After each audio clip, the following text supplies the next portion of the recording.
Good morning and good evening, wherever you may be. My name is Duncan Harris, and I'm the President of the Australia-Africa Chamber of Commerce. I'm delighted to be moderating this session, Spotlight number 1, entitled The Africa-Australia Mining Connection, What Do Investors Have in Mind?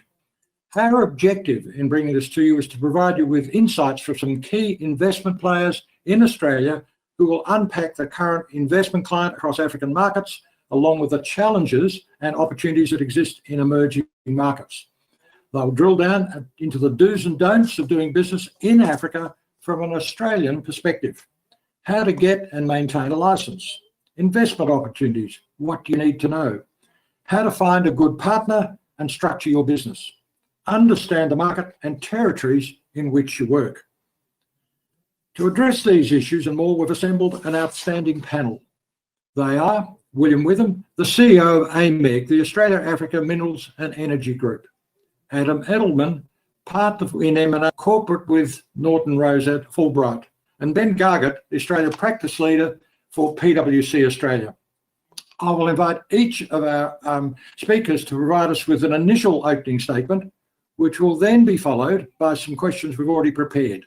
However, there will be ample time for you, the audience, to put questions, so please forward them to us in the course of this session to allow us to do so. I'd now like to introduce our first panellist. Witham is, as mentioned, the CEO of AAMEG, the Australia-Africa Minerals and Energy Group. He has held senior executive roles across the Australian and African resources sector for over 20 years. He's in business and a government relations specialist with the added benefit of having an honours degree in geology. Thank you, Will. Thanks, Duncan, and thanks to the organisers of this event. It's a pleasure to be here, and I'm looking forward to all of the Digital Africa Mining Forum throughout the week. As Duncan said in the introduction, I'm the CEO of AAMEG, and AAMEG is a membership organisation based here in Australia for companies that work in Africa in the resources sector. So this is a perfect panel for us, and certainly something that we're across every day. I'd just like to reiterate that all our members are very much passionate about Africa and have been operating successfully through this year, which has, of course, had many challenges. But with the strong commodity prices and the good relationships we've built up over the last few years, all our operations continue to operate quite well, both in exploration and mining. And despite the challenges of COVID-19, we've seen an increase in activity for nearly all of our members. Looking forward to the panel discussion today to talk about the different challenges that are coming up and how we approach those. But I just wanted to say at the outset that we are, as I said, passionate about Australian investment into Africa, that we're doing well, and there's certainly more investor attention on Africa as we go forward, and we'll see that in investment interest increasing, and hopefully bigger and better things to come in the years ahead. The other thing I'd probably like to mention just quickly is that we're talking about working with the African people. In the past, we've had terms such as CSR, etc., and the trendy ones may be ESG, but we really are working together now in areas where it becomes part of our everyday language, and everything we do is not only for our companies, but also for those communities and governments and states and where we work. And that's certainly something that we'll be talking about more into the future. So yeah, thanks everybody, and look forward to the panel discussion. Thank you, Will.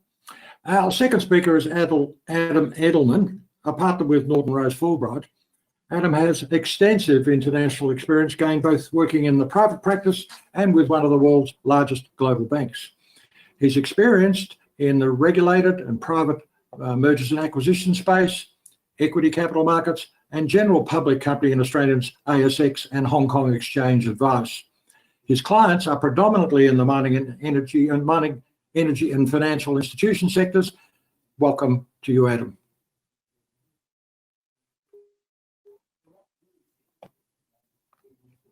On mute, Adam.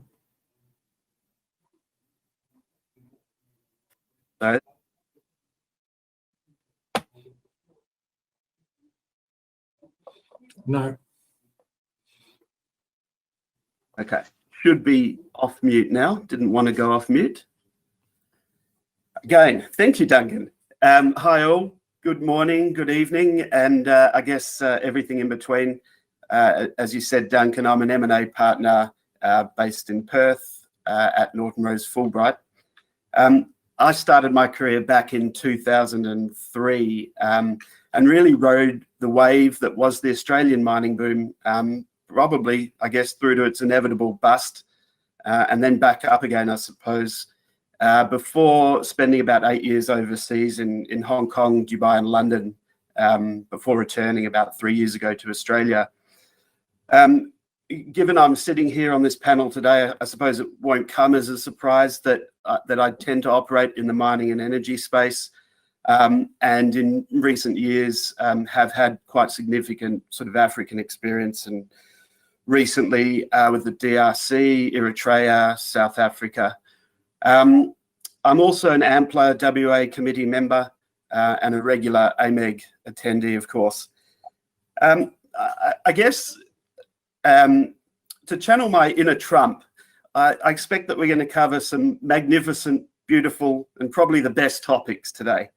But in terms of themes, I think it's clear to me that the world in which we live now is a very different world to the one we lived in just a few years, if not months ago. And I think we're all talking about the new normal and what that means, but I just feel as though we don't yet know what the new normal really is. And so I think there are some big issues to contemplate as we sort of go through this panel discussion. And the obvious one is COVID, and in particular, what that means for Africa. You know, how long before we've got a vaccine?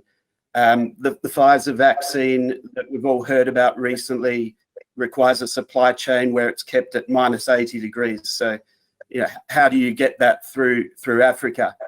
I think we're all confident that we can work from home, but can we mine from home? And so what does that mean in the medium to long term? And of course, freedom to travel.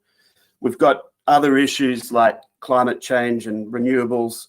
We've got a strengthening China that is increasing investment in Africa and at the moment seemingly somewhat annoyed with Australia. So what does that mean for relations between Africa and Australia, and indeed China? And at the same time, a weakening US, and what does that mean for Australia in this context? And then, of course, Biden winning the election, or we assume he will be confirmed by the courts in due course. Does that mean less emphasis on oil and gas and coal?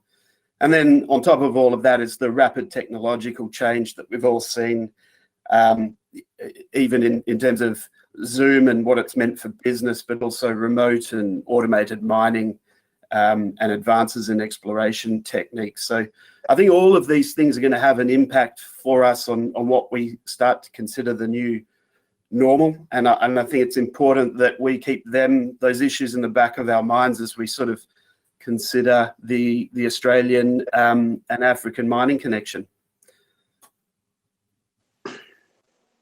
Well, thanks very much indeed, Adam. And on to our third speaker, Ben Gargett. Ben is the Africa practice leader for PwC.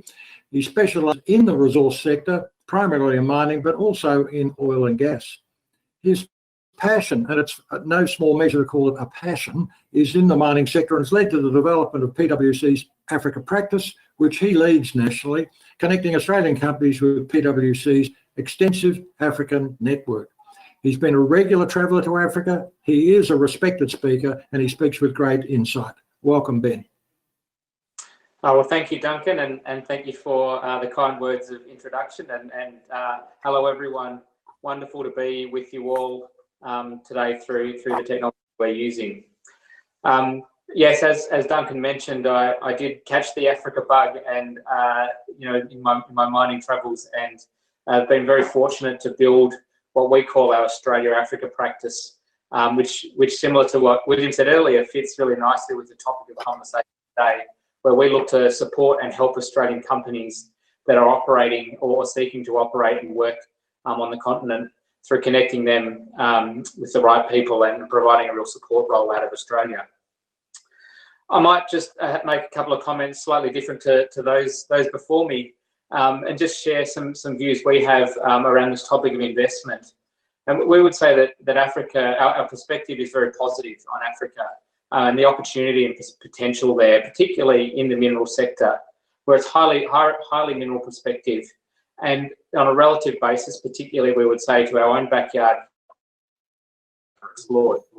And so you see great potential there, and also see governance maturing and growing as the generations go by, and some really great stability coming through in many parts of the continent. And so we're very positive about the long-term future of the continent. Obviously a very young continent, which will provide an amazing workforce of skilled and globally diverse people to work with over time.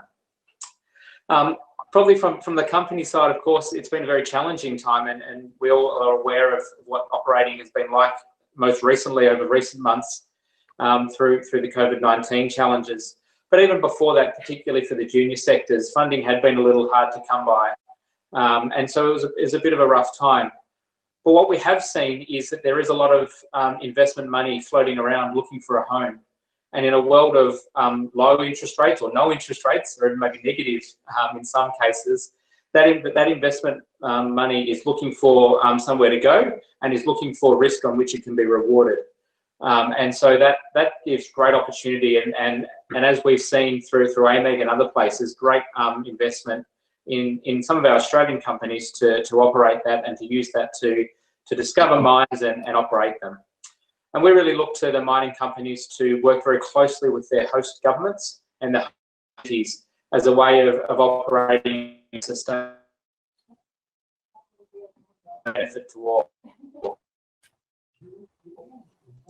I guess the other side of the investment story, of course, is the role of those hosts.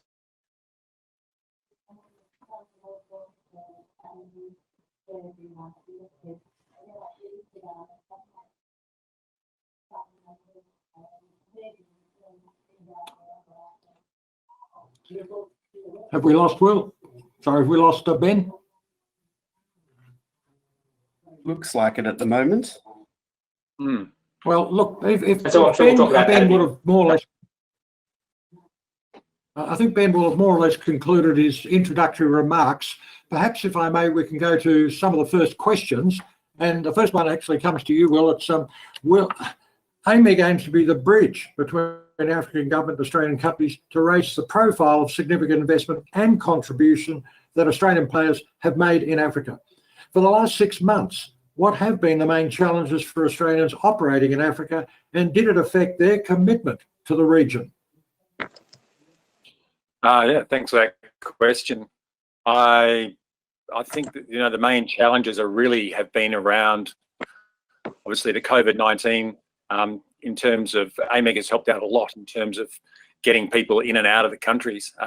For a while there, obviously, when commercial flights were shut down and countries were in lockdown, it was really important to move personnel where we could. But on the whole, really, people needed to stay where they were and but keep the supply chains going. So I think it worked quite well that the supply chains get going. Diesel was still in, products would still be able to be exported.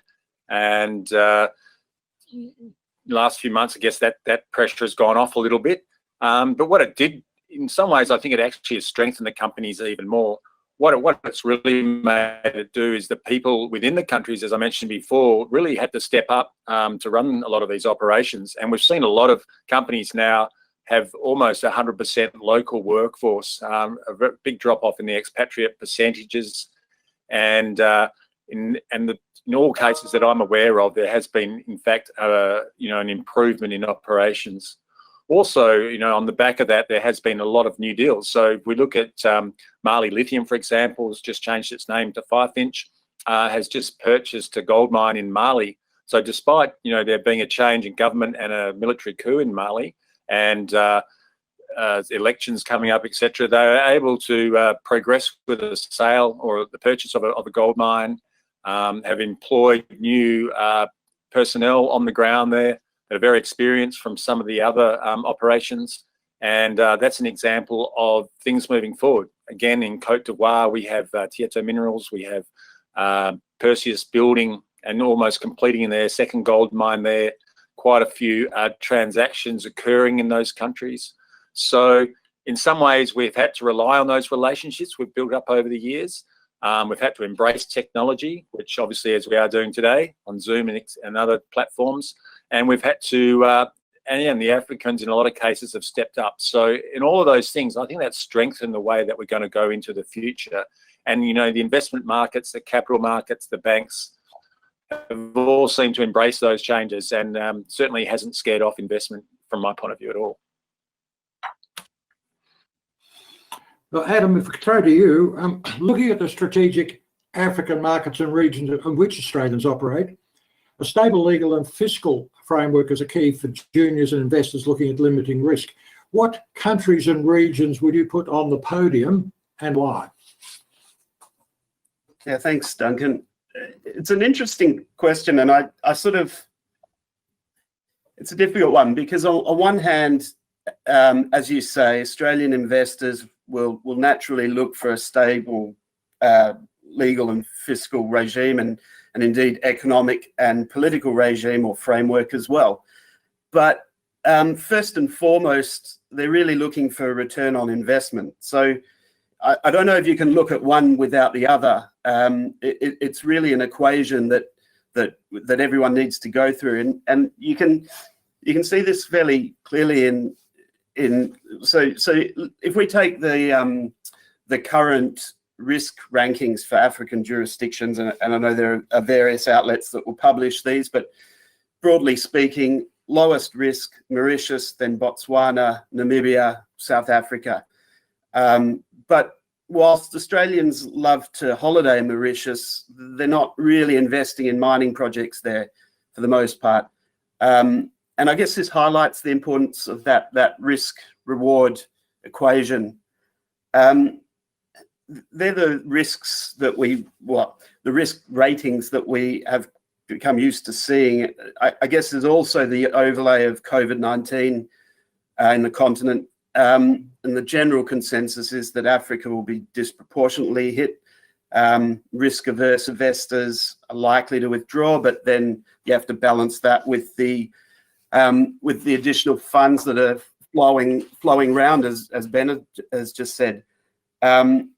I think the real killer in terms of COVID is probably just the long-term support that the government can afford to give, and we're already seeing, or the governments, we're already seeing lockdowns sort of ending prematurely because it's more important to get tax receipts in. So I guess that's the risk side of the equation. And then if you want to overlay the reward side of the equation, I guess you look at the geological potential of each country. And you could look to the Fraser Institute's sort of, I guess, preeminent annual survey of that ratio, or that reward versus risk assessment. And then you see sort of Tanzania ranking at the bottom, Zambia, DRC, Mali. But they're popular destinations for investments in Africa, and so that goes to highlight that it is a balancing act. I think in the same survey results, you've got Guinea at the top, but that's largely based on its geological potential. But then, you know, if you weight it with the risks, it's sort of in the bottom 10. So I guess, where does all of this leave us? And what's my personal view? I'm an English-speaking common law practitioner based in Australia. I'm going to favour the Anglophone jurisdictions. So Botswana and Namibia start looking good, but my Paris colleagues would disagree. So I think there's always a subjective element to it. If I look at my clients at the moment, they seem to be in the DRC, Egypt, Mali, Eritrea. So I think it's hard to sort of pinpoint certain jurisdictions to put them on a podium. There's more an assessment of the pros and cons in light of the relevant investment and the jurisdiction. I think there's an overall feeling people are looking, or investors are looking for certainty amongst everything else just about. And you can get that from in a jurisdiction where you've had a long-term dictator. That provides certainty, but then you tend to have to manage corruption uncertainties. You generally find that the more advanced mining industries provide a bit more certainty too in those industries. But then you have Tanzania as an example, or the DRC, where they stopped paying VAT refunds for a while. So I don't think it's straightforward. If you're looking for legal certainty, you could stick to the harder countries. At least then there's a degree of certainty around enforcement of law and a super regional approach. Or you could look for those countries that are attracting multilateral sort of co-investment with the World Bank or development banks, and perhaps you take a view that provides some additional certainty. So I think there's quite a few ways to look at it, and I guess as a final remark on this from me is you'd hesitate to look at Australia too as the benchmark. We've had governments try to impose super profits tax on the mining industry, and then more recently attempts to sort of alter long-standing state agreements. So not commenting on the merits of those things, but it's not just an Africa question, I suppose. It happens everywhere, and it's just part of the equation. Adam, it sounds your answer is really shifting sand, shoals and reefs forever. If we could go back to William, and William, really this is a question that follows on from your opening remarks, really. The pandemic has impacted a global business model, and we can observe a shift in the global business culture. But looking at the importance and the role of ESG in the mining sphere, it seems that Australian miners are, if I may suggest, leading the pack in Africa. What has COVID-19 changed to implement sustainable ESG within the investment strategies? What are the Australians doing better? Yeah, thanks, Duncan. I'd like to think that the Australians certainly are leading the pack in terms of those sort of ESG principles. And I think COVID has really shown that up in terms of, well, we just held the AAMEG Africa Awards a couple of weeks ago. And so there were some fantastic programs that were ongoing there, but with COVID-19, a lot of them swung into COVID-19 community support programs and, looking after those people around the mine. So certainly has focused, I guess, on health and on security around the health areas, making sure that there's sufficient testing and just basic PPE and hand washing. And I think that's why good ESG is about. It's about probably being agile and being able to have your programs adjust to the community's needs.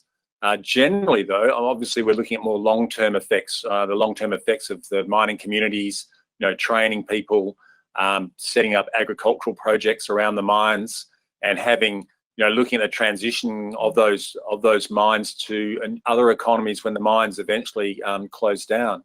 So COVID has shown that you need to be agile. It shows that you need to have good community support to keep your mine going and to keep it safe.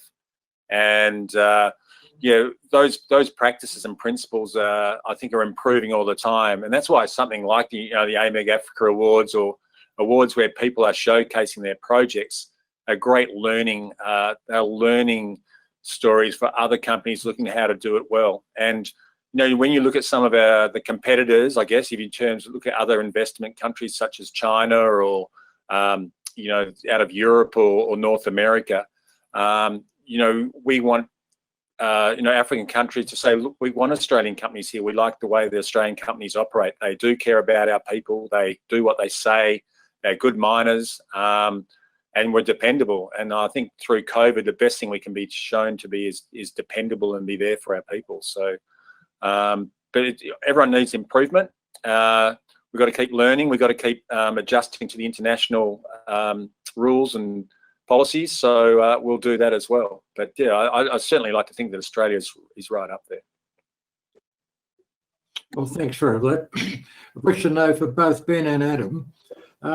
According to the African Development Bank, over 100 billion investment per annum for 10 consecutive years is required to address the current infrastructure deficits on the continent.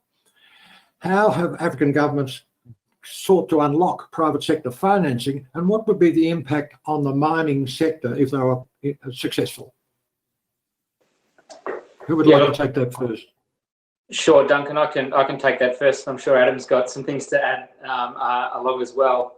And look, there's no question that infrastructure comes up as a challenge for mining companies operating in Africa. So definitely something that would have a positive impact for host countries to put themselves forward in development of infrastructure assets.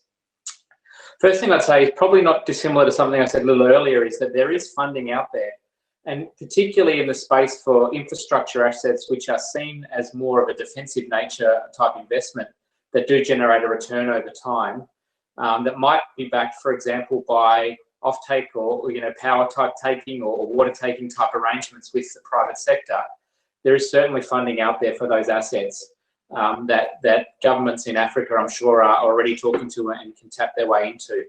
And that funding now, that cash is looking for a home. So that investment gap that we hear about from the African Development Bank is something that I do believe can be filled and will.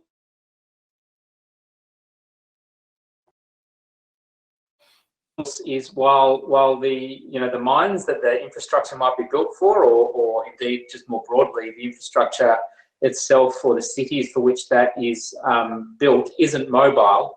Capital itself is very mobile, and that capital will move to where it feels it gets the best return.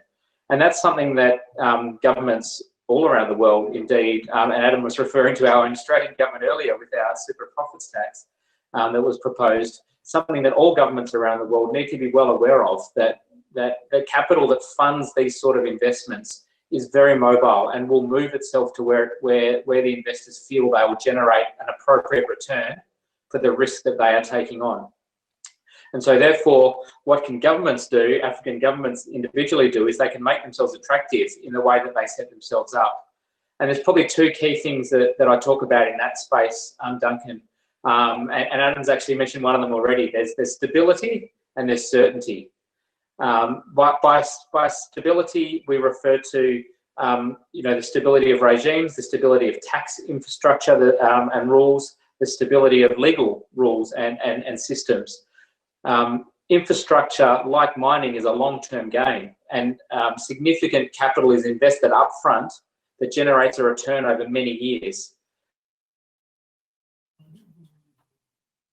In the quality of the infrastructure is really important to demonstrate to the investors that it is sufficiently that they are sufficiently comfortable to invest in your country.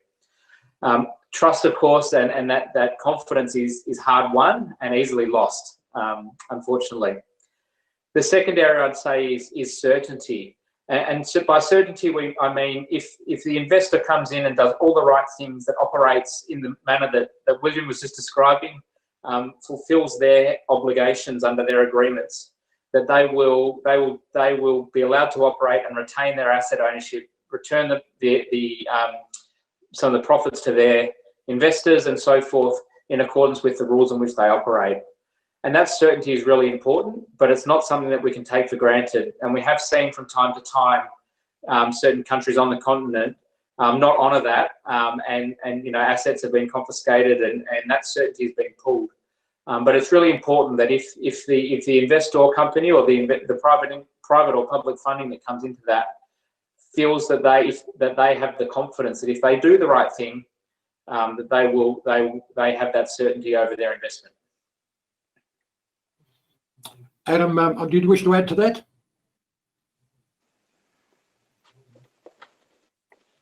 You're on mute. I would, look, I think I would echo some of those comments. In thinking about this, I had the same views, that the investors in infrastructure are generally defensive, long-term investors. They're often pension funds or government investment vehicles of some other form. And so, yes, they need the stable government, the stable rule of law, stable tax positions. Ideally, there are low levels of corruption, of course. If they're government investors, they're concerned to see low levels of slavery, money laundering risk. So I think it's important and imperative really for governments to focus on improvement in those areas. I think also governments can focus on public-private joint ventures for high sort of capital intensive projects.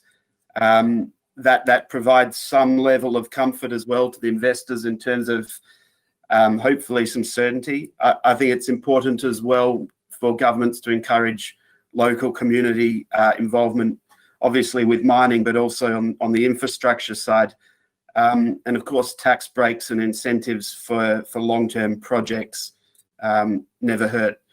I think in terms of its benefit, that the benefits for the mining sector or what it means, obviously increasing infrastructure or urbanization means, generally speaking, a high demand for old world commodities. So that's an obvious positive for the mining sector.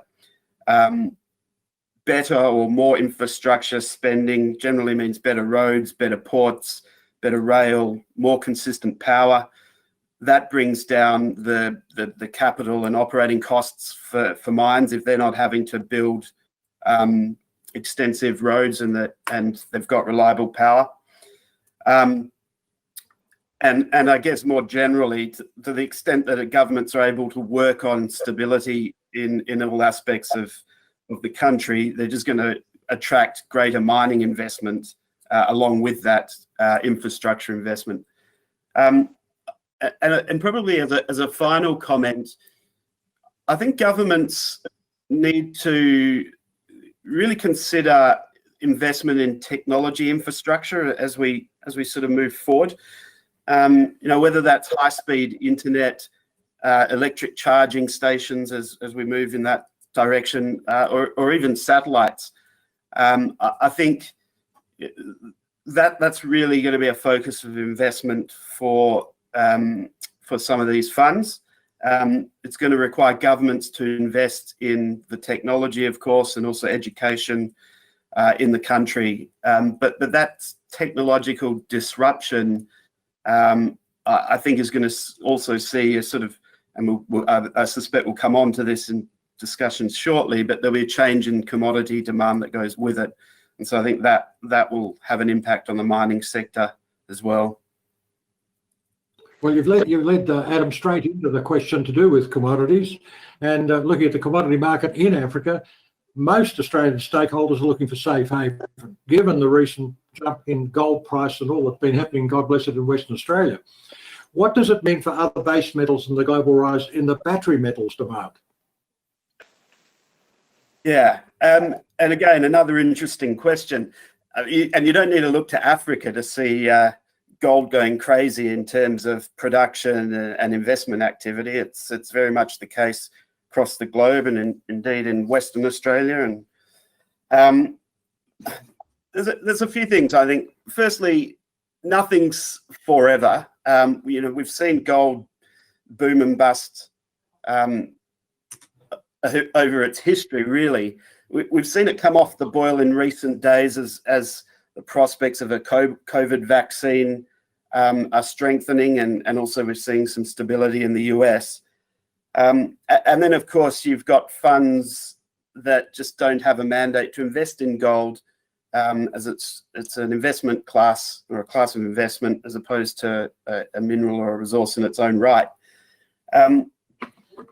I also don't think that investment in gold is a zero-sum game. I think money may be flowing into gold investment, but it doesn't mean it's sort of flowing out of something else in the industry.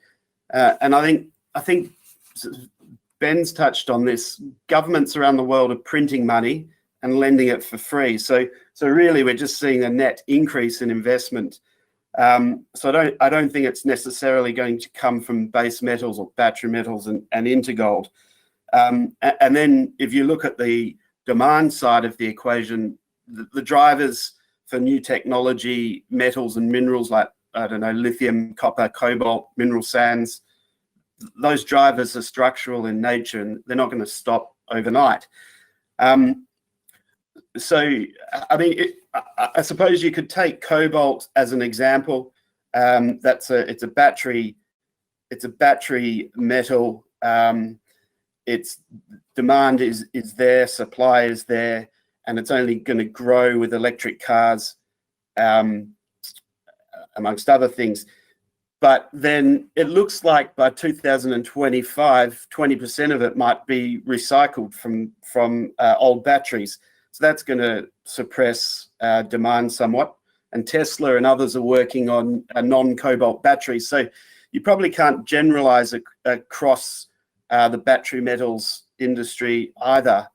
But all of that said, I think it's pretty clear that overall Africa and indeed Australia will benefit from these structural changes. It's not just electric cars. You've got solar power, wind power, computers, mobile phones, defense systems. All of these growing technologies require much more of these metals, and indeed copper as an example, far more copper required than ever before. So I don't see the rise in gold prices or demand for investment having a medium or long-term impact on battery metals or indeed other base metals, really. Well, thank you, Adam. We do have time for 2 more questions before we go to Q&A. Very quickly, though, Ben, if I could go to you, we mentioned the last 6 months have been incredibly challenging for Australians to operate in Africa and to be on site. So all of us have become more creative when it comes to integrate and use AI and digital tools. Are we going to see an increase in intelligent mining and technologies in the African arena?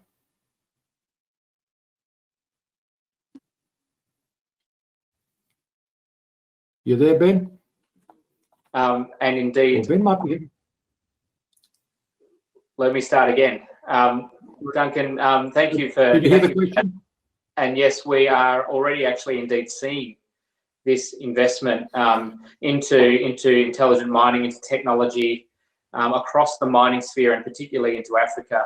And indeed, one of the benefits of all the challenges associated with COVID-19 is it's accelerated the need for companies to invest in this area in order to be able to continue to operate effectively in their mines. And we're seeing this across the board, and really interesting, particularly for new mines that are being built, where companies are looking to run remote, fleet without without drivers, for example. The pit shapes that you have are totally different to those that are pit shapes that are with driven trucks, and the risks are different. And so the ability to apply that sort of technology to a new mine is much easier than it has been to an old mine, even though it's often been built so far in established mining locations and jurisdictions. So the opportunity there for Africa is huge. And the use of technology is really spreading across in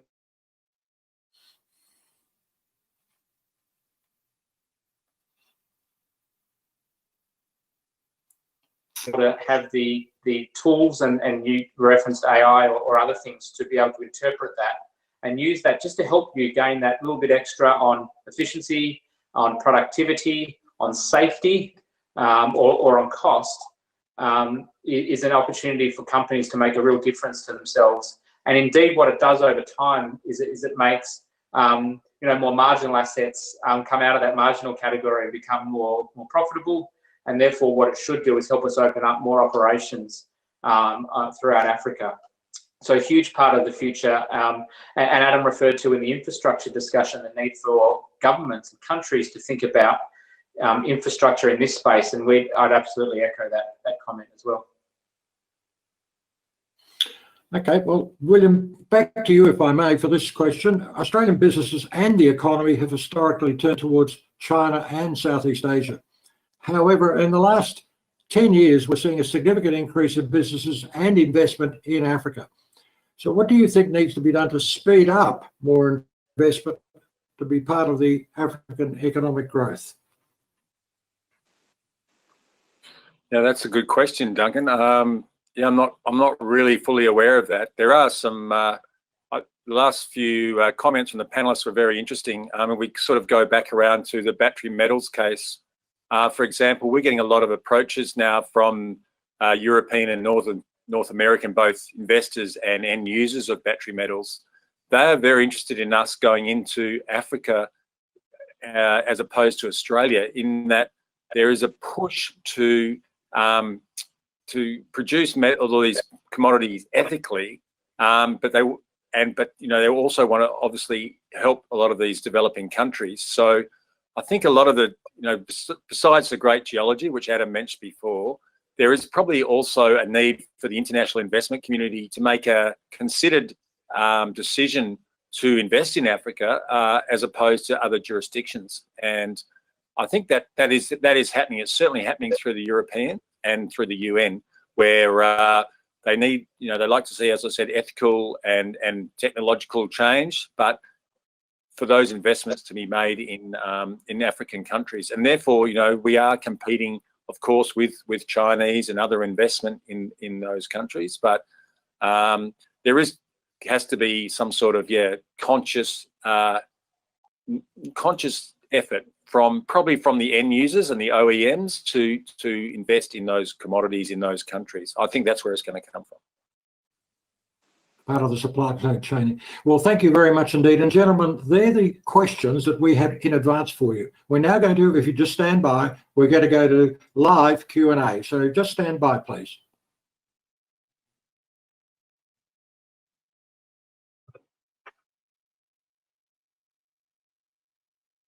Well, gentlemen, this has been a very stimulating session to date, but it's obviously drawn a lot of live Q&A, and we've got some questions that are already coming through the chat box.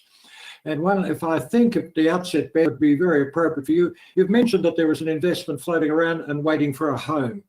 This is really very encouraging. What financing tools would be key for juniors to enter the African mining space, Ben?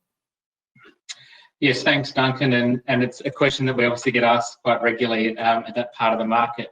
Look, I'd really say, as traditional in the junior or the exploration end of the market, still it's very much the equity markets that are the primary source of funding and the most available liquid pool of investment that is there to support exploration into projects.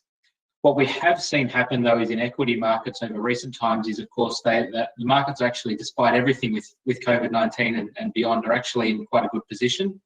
And the willingness of investors to put money into stocks, so stock exchange listed stocks, is actually quite high at the moment, which includes at the riskier end of the market, which you would put junior exploration companies in. So certainly see that market as being very valuable, and we've seen a number of Australian juniors list through the course of this year, despite all the challenges that are happening in the market at the moment. And the other one, Duncan, I might just call out quickly is we are also seeing a number of the top tier and mid-tier global companies also invest into juniors as a way of, if you like, in some ways outsourcing their exploration and also deploying some of the excess capital they're earning at the moment. And you see that particularly in the gold space where margins are high at the moment.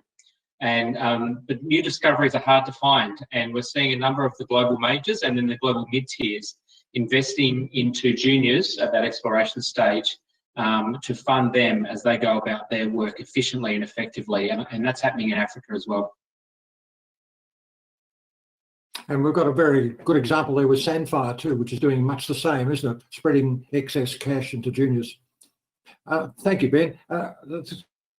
Second question really should come to you, Adam, and it's actually, let me read it to you. It says, you mentioned low-risk destinations for investments such as Mauritius and Namibia.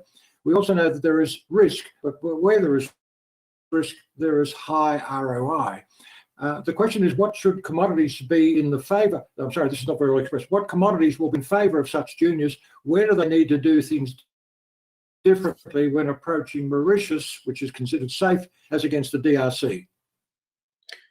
Yeah, thanks, Duncan. And look, it's a very good point, and it's the one. It's exactly what I touched on, I guess.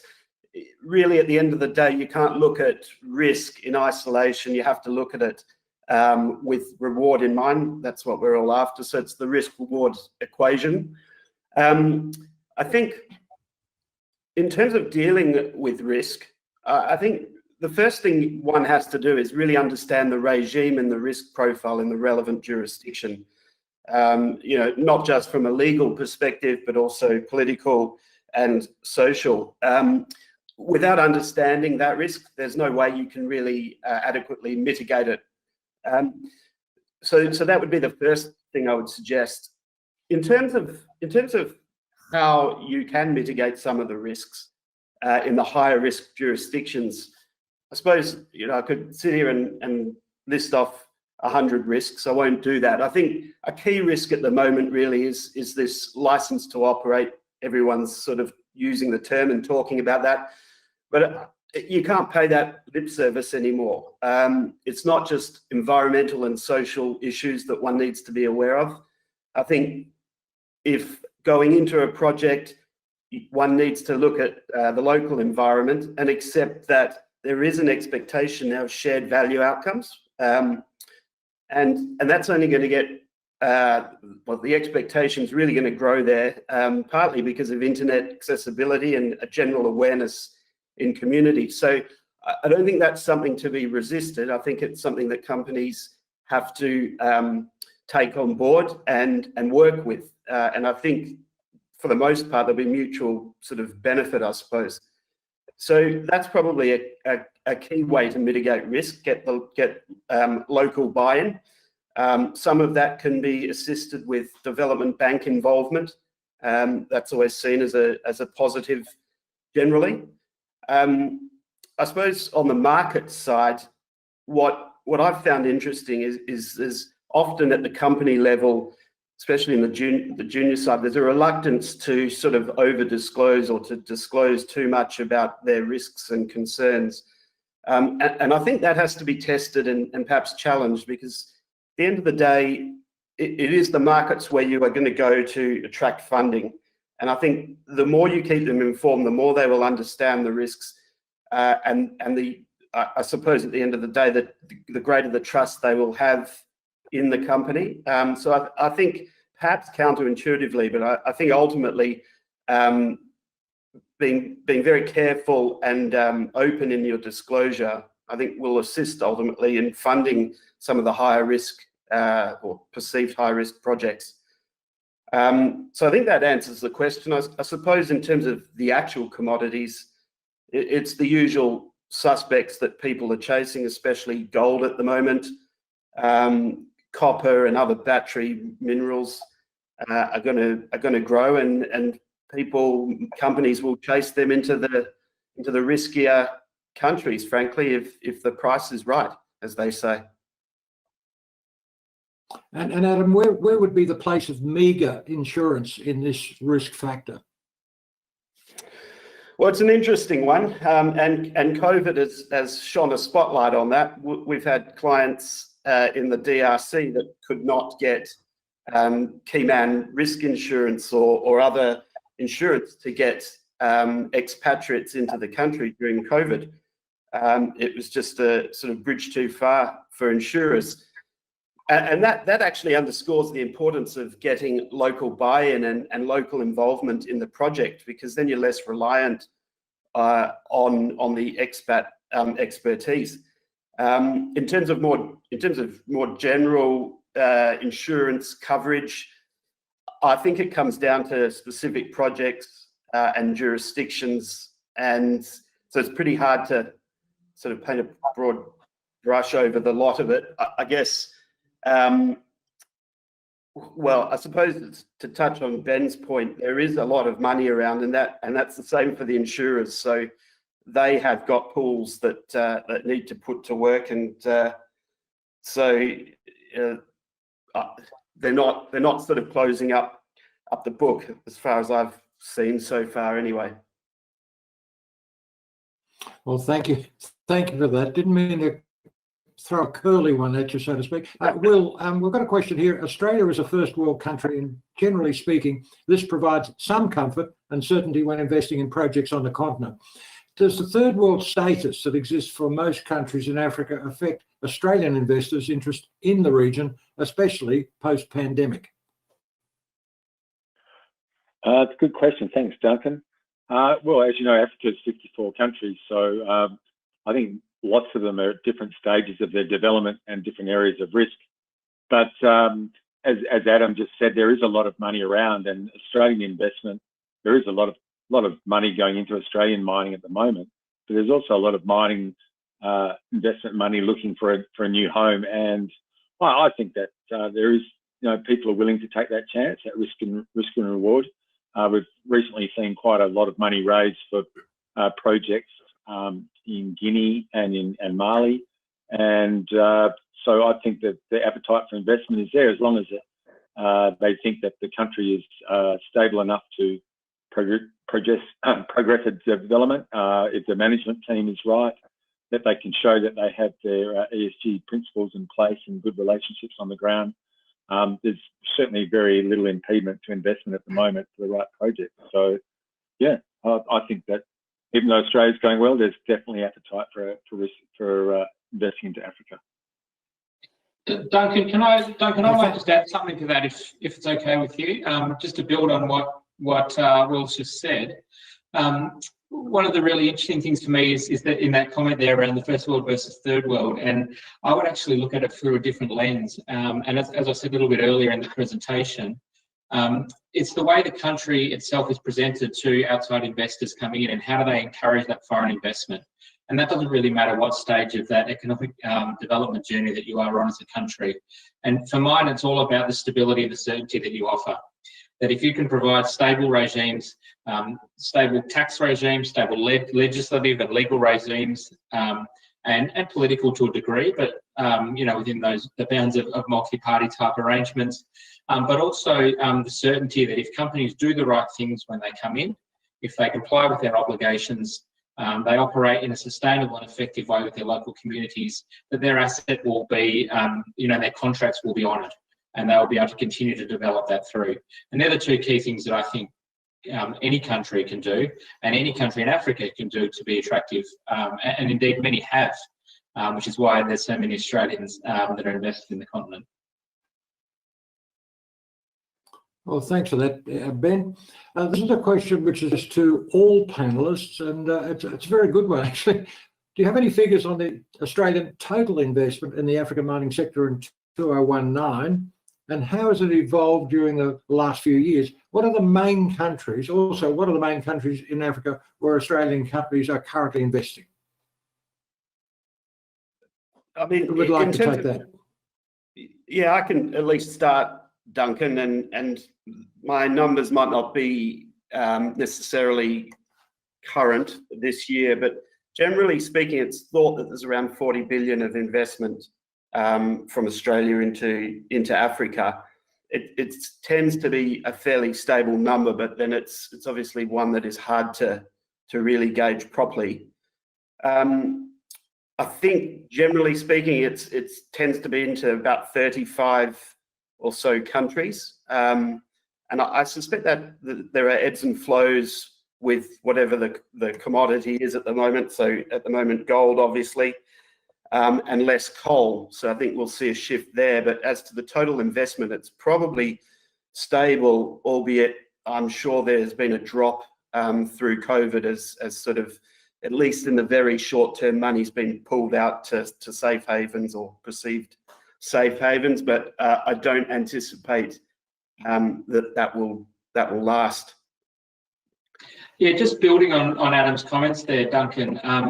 PwC did some research on this pre-COVID around countries and where Australian companies are actually operating country by country throughout the continent of Africa. And it's quite interesting actually what comes up when you start to study that on an asset by asset basis. There's been a lot of activity over recent years in the Francophone countries, particularly around gold, as Adam just indicated there. So we've seen large increases in places like Cote d'Ivoire, into Mali, Burkina Faso, and Senegal. And so that's an area that's been growing, and it's been there. The Australians have been there for a while, but it's certainly an area of focus we've seen of Australian companies in recent years.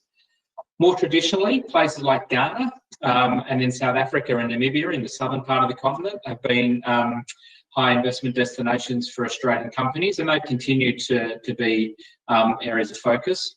And perhaps two that have dropped off a little bit in recent years that were towards the top of the pile, if you like, previously are the DRC and Tanzania. where traditionally, or if we go back a decade, perhaps there were large numbers of Australian companies operating in both of those countries for I guess, different reasons slightly in each country, but both of those have decreased in recent times. Okay, well, thank you for that. And here's a question again addressed to all the panelists. Will mentioned that the Aussies are leading when it comes to ESG. What would you say is the biggest challenge for the African market to ensure that international standards, when some of them are hosting the most in-demand metals and minerals in the world? Who would like to take that?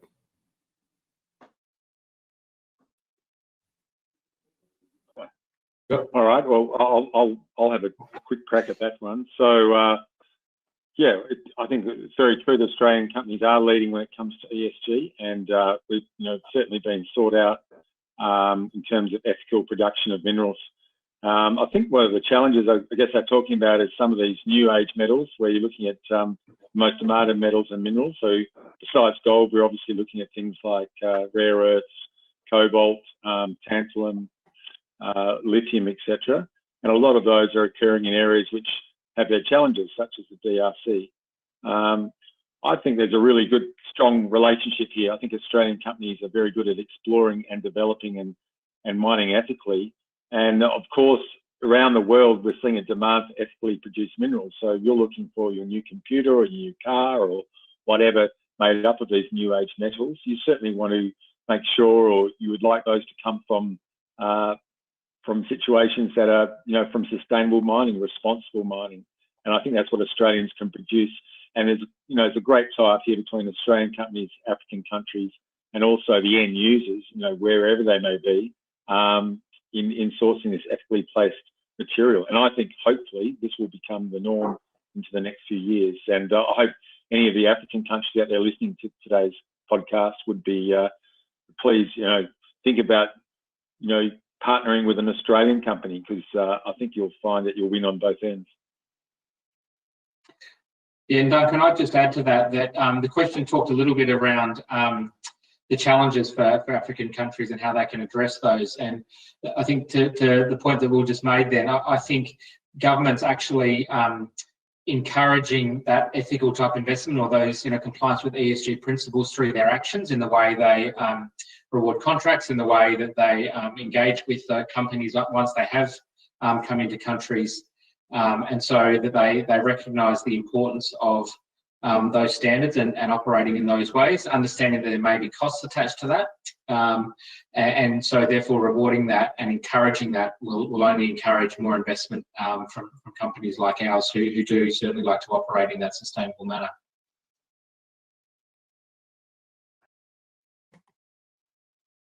Okay, there's a good question here. What possibilities is there for Australian companies to enter mining partnerships in contrast to the influence of the Chinese? Well, maybe let me Duncan start on that, and I'm sure looking at him, he might have something to add to what I have as well. But look, what I'd go back to is some of the things that Will has just said that Australian companies do really well. We're well known as explorers and developers of mines. We've been operating on the continent of Africa for a long time now, and over that time have developed many assets and have seen them all the way through actually the life cycle, from first exploration all the way through to closure and rehabilitation, in fact, in some cases. And shown in that time that we are actually interested in long-term sustainable partners and partnerships with both local communities and the host governments that we have. And so I think it's that means of operating and that sustainability in the way we go about it, which is what makes and separates us and differentiates Australian companies perhaps from all others, that may include Chinese or otherwise.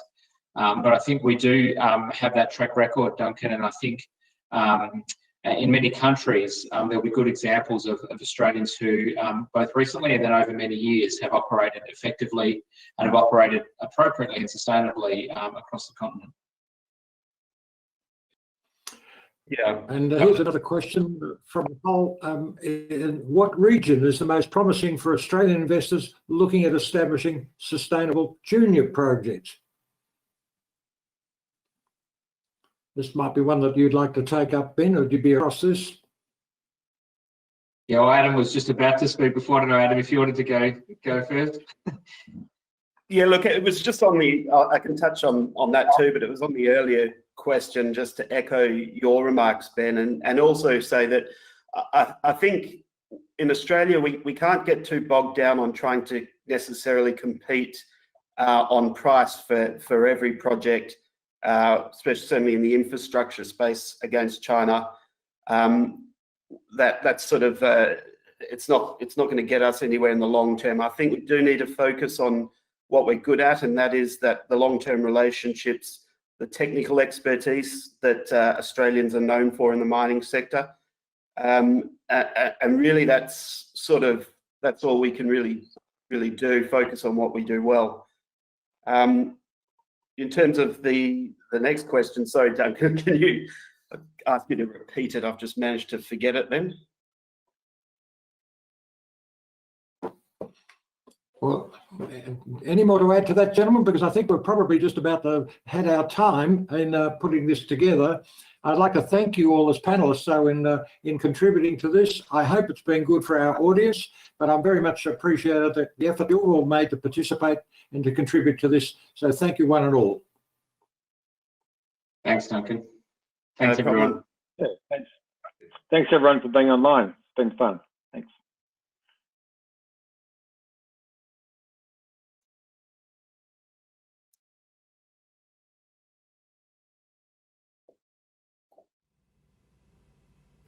Well, thank you, Duncan, and our speakers for this incredible panel. Duncan and the Chamber have been really critical in the delivery of this event, and we're really grateful for the support we received from AAMEG as well. So thank you to Will and his team. If I had to mention a few quotes that you've heard today, Adam opened his statement confirming that, yes, we can work from home, but we can't mine from home for a long time. And I would even challenge Adam on the first part, as we have deeply missed our mining community through all the series of events that we hope we won't be working from home for too long. Ben, on his side, like many Aussies, did catch the Africa bug and confirmed that the commitment that Australia has for African mining remains positive for the long-term future of the continent. So looking at the investment potential, Ben indeed highlighted that there's a lot of investment and money floating around, waiting for a home and looking for a risk that can be rewarded.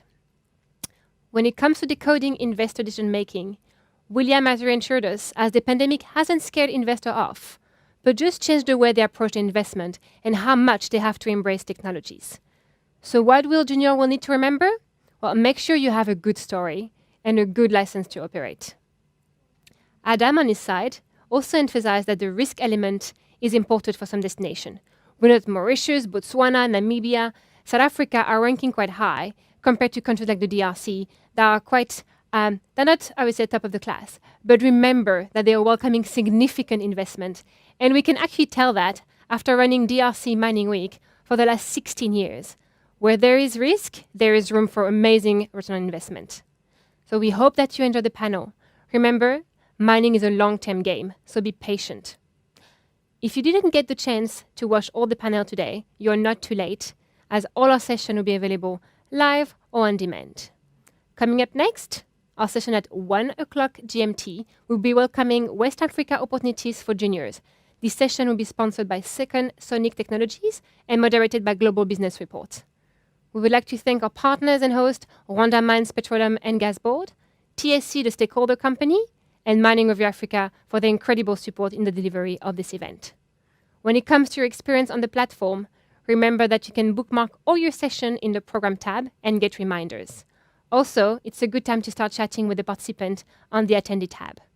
Now, before our next session starts, navigate through Swapcard, catch up with Tim Carsten in our AMF TV and other CEOs, as they will share with you what has their attention today.